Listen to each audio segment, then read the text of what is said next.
O mundo não precisa de mais pessoas incríveis. Porque a verdade é que pessoas incríveis não têm capacidade de mudar o mundo.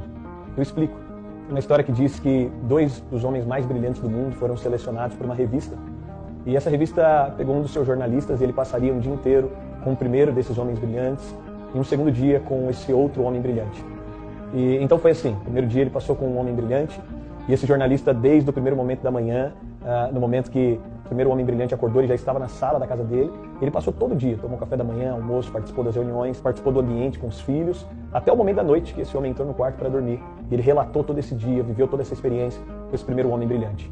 No segundo dia, então, a mesma coisa com esse segundo homem brilhante, um segundo homem incrível, e ele passou o dia com esse homem incrível, desde o primeiro momento até o último momento do dia. No terceiro dia, então, ele foi para a redação, e a pergunta foi, e aí, como é que foi? Ele disse, olha, o primeiro dia que eu passei com esse homem brilhante, eu nunca vi um cara tão incrível na minha vida. Ele, desde o primeiro momento, antes do sol nascer, ele já estava acordado, como ele cuida do corpo, a alimentação que ele teve no primeiro momento.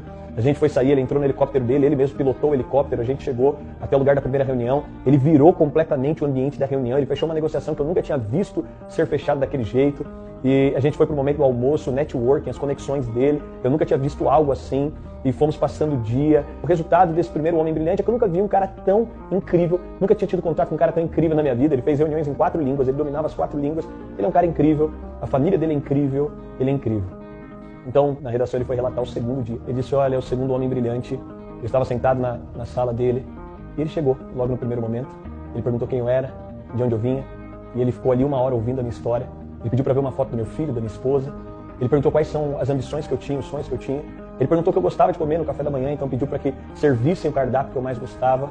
E eu já fiquei constrangido no primeiro momento. A hora que nós fomos, ele falou, hoje nós vamos de uma forma não convencional. Ele me levou para ver a coleção de carros dele e perguntou qual carro eu tinha o sonho de dirigir. E nós fomos então para o local do trabalho. Eu fui pilotando aquele carro e ele ali comigo mostrando o carro e como era incrível o carro. Nós chegamos no local de trabalho, ele já conhecia a minha história, me apresentou para todo mundo. Perguntou qual o restaurante que eu mais gostava, que eu tinha sonho de conhecer, e na hora do almoço me levou. E a sensação que eu tive é que eu nunca me senti tão incrível. Ninguém nunca tinha feito com que eu me sentisse uma pessoa tão incrível.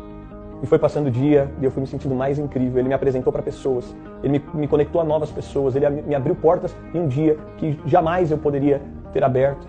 E quando chegou no final do dia, esse segundo homem, eu diria, ninguém nunca me fez sentir tão incrível quanto esse homem. O primeiro é o homem mais incrível que eu conheci. O segundo é o homem que fez com que eu me sentisse a pessoa mais incrível em toda a história da minha vida. A Bíblia vai falar sobre um Cristo que veio ao mundo não para provar o quanto é incrível, mas para demonstrar o quanto as pessoas podiam.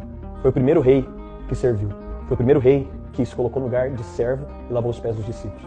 Por isso não é o quanto você pode ser incrível, é o quanto você pode levar as pessoas a entender o quão incrível elas são. Não é o quanto dinheiro você pode ter, é o quanto o seu dinheiro pode servir as pessoas. Não é o quanto e o número de pessoas que podem te servir, é a capacidade que você tem de servir o maior número de pessoas. Por isso, o que muda o mundo não são pessoas incríveis. O que muda o mundo são pessoas que despertam nas outras e que levam as outras a perceber o quão incrível elas são.